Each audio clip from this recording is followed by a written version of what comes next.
So a really common conversation that comes up whenever the discussion, for whatever reason, hormones is often related to this conversation of cancer. Like, oh no, I do not want to go on hormones, or hormones are bad because hormones lead to cancer. And it's such a common question, and with most patients in our clinic, even if they're considering how to optimize it through just natural means to maybe bioidentical, one of the first things, well, I heard it caused cancer. Right. And we're not cancer or oncologists, we're not specialists in the realm of oncology, but we do have a really good understanding of working with individuals, and we've never seen cancer ever show up in a patient of ours as a result of optimizing their hormones. So, where does do you get that question often in clinic? Yeah, and I often hear stories about women wanting to go on hormones, and maybe they brought that topic up with their doctor or talked to a pharmacist, and that is the first reaction of like, well, no, we can't because it causes cancer. And yet we give birth control to 12-year-olds, to 13-year-olds, and not realizing that we're starting this process of bringing hormones into the body at a very young age, and that we're already replacing our hormones from just birth control, from Synthroid, like all these things. We're already doing hormone replacement, and yet when it comes to these hormones at the stage of like perimenopause and menopause, there's a lot of fear that's been created, definitely from the Women's Health Initiative, that study that was done, and that's the end of the conversation then. So women aren't really feeling like they're getting the right information or are able to ask these questions because instantly they're getting shut down. Yeah, absolutely, and same for the men too. That's one of I love it when patients ask this though, because it shows me that they're invested in their experience of what healthcare means to them. They're really, obviously have concerns around what it would look like to optimize these things in their life. And so it's very valid, questions, and marketing is a powerful tool. I mean, when you hear that from your pharmacist or your GP, or maybe even in commercials and things like that, you really start to believe it. I mean, we see that constantly, where if something's repeated enough, it becomes part of our understanding, and whether aware of it or not, we say it out loud. It's a telephone game. So Exactly. Somebody might have heard it from their doctor or somebody, and now they have an opinion, and then they may be talking to their friend group about hormones and saying like, no, you don't want to touch those because it's going to cause cancer, and then all of a sudden it becomes the next person's belief. So it just changes, or it doesn't change over time, or now we've created a story around them without actually investigating. Yeah, and I find it so interesting because, cancer development in the body is a complicated process. And often people go, well, my mom had breast cancer, or my dad had prostate cancer, so it's inevitable, I'm going to have it at some point in time. We think we almost relate illness to like catching a cold. It's like, oh, I'm going to get it, and it's just something that just happens to us. But hopefully in these conversations, you're understanding that like it's all an individualized process. We're all a unique individual with our own life experiences, our own exposures to different things. But we also know that epigenetically speaking, so environmentally triggering, that's how genes get activated in the body. So there you could have a genetic predisposition for anything, for susceptibility to concussion, or arthritis, or what have you. You might have a susceptibility, but something in the environment has to be a signal for that to get activated in the body. Right. Yeah, so that's a huge one, because women will show up with maybe information around breast cancer, and maybe mom had it or an aunt had it, and so there is genetic testing that gets done to see if you have that gene. But again, that education around that gene will only turn on depending on the environment, because the statistic around breast cancer also is that 9 out of 10 are environmental.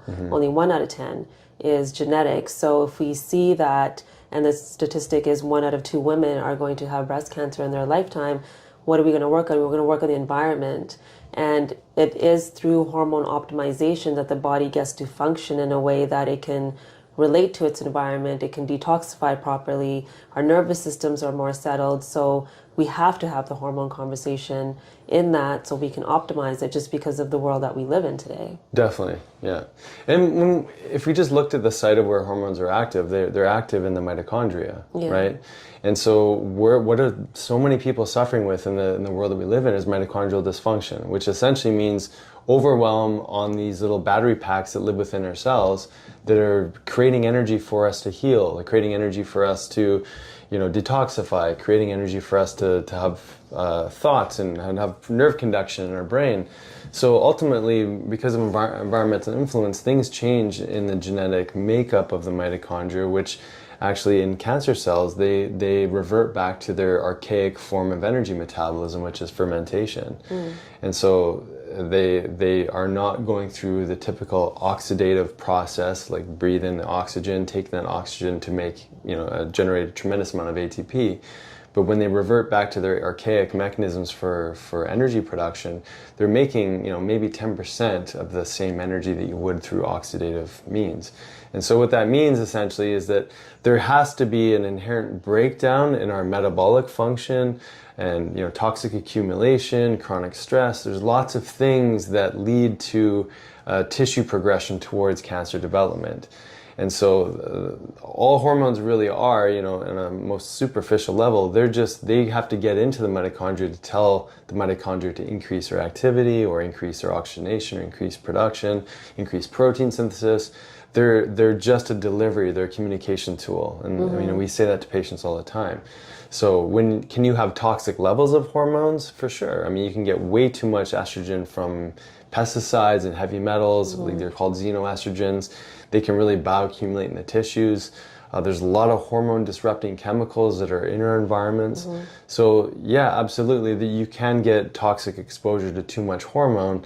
But really, that's not what was shared in the women's study. In the study, yeah. Right? And if you think about the food that you're eating, again, we're not asking the right questions. Like if you're eating dairy products, for example, even if it's organic, even if it's grass-fed, all of that, naturally, milk will have hormones in it. Yeah. So you're already consuming hormones. And especially if you're not eating organic fruits and vegetables, the pesticides look like estrogen. Our animals are getting injected with estrogen. So we have to start reverse engineering where this dysfunction is happening in the cells and in the mitochondria, and it's through what we're doing every single day. So if we're going to have that hormone conversation of leading to cancer, we have to look at, okay, what am I bringing into my environment that will create the environment for that cancer cell to thrive?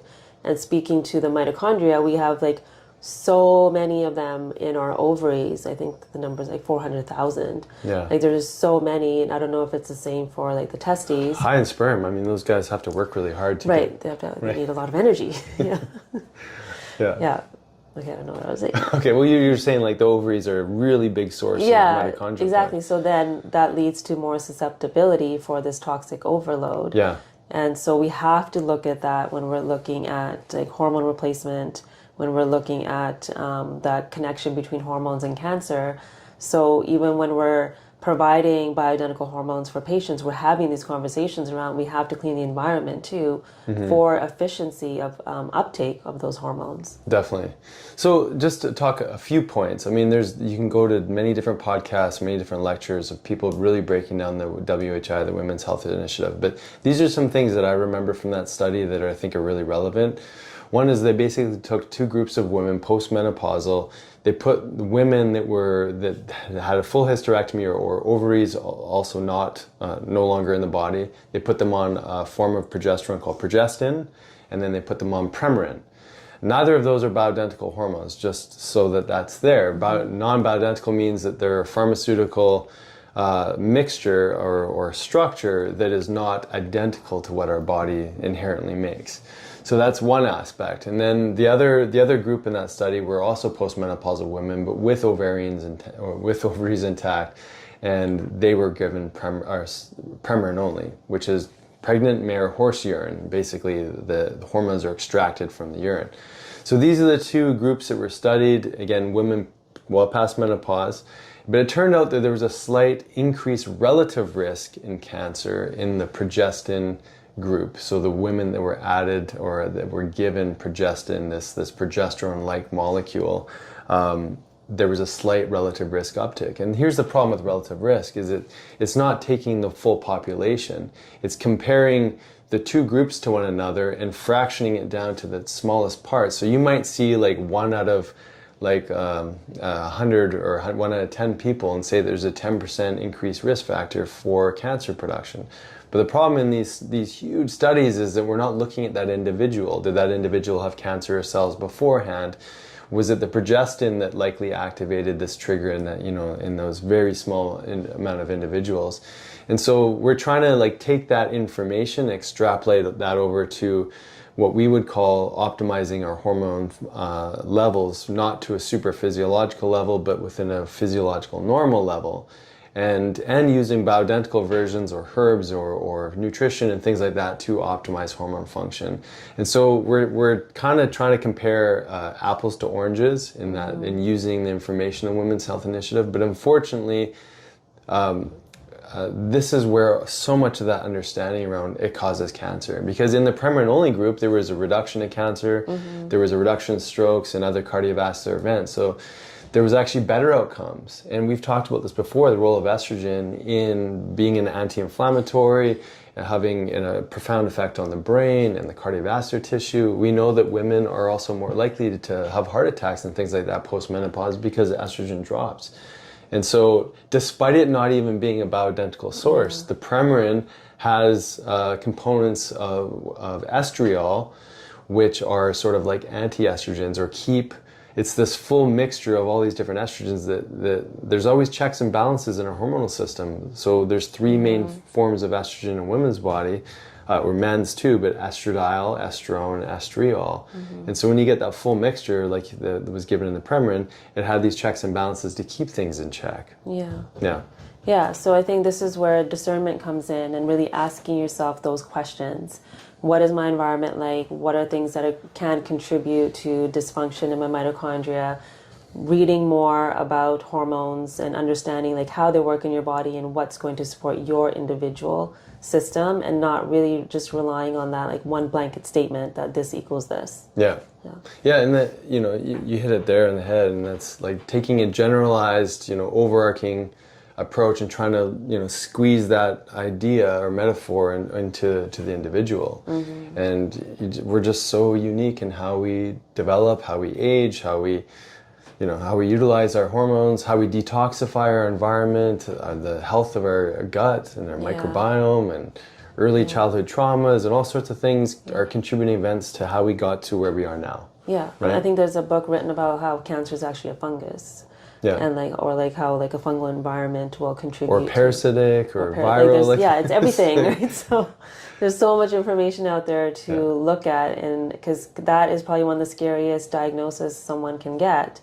I mean, there's so many other unfortunate ones too, but this really is the one that I'm sure anyone listening probably knows somebody that was diagnosed. So it can be quite a trigger. So I think it's important to understand all the elements of it, and so we can control what we can control and let go of things that we can't. Yeah, definitely. So really, really important conversation on understanding this. And like I said, we're just kind of presenting you some of the information, scratching the surface, but hopefully giving a bit more of a philosophy around how cancer can progress and develop in the body. And it's not always like what I did today caused things tomorrow. It's our whole life. It's the whole circumstance of many different things that are contributing to allowing things to develop. And those are all those little epigenetic switches that show up over time, from stress to toxin accumulation to dietary choices to circadian rhythms to infections. I mean, there's so many contributing events. It's so hard, I think, and I think this is part of the problem with just medicine and testing or doing big, large studies on huge populations of people, is there's so much individuality, and it's so difficult to say this caused this. In many circumstances, it's not easy to do that.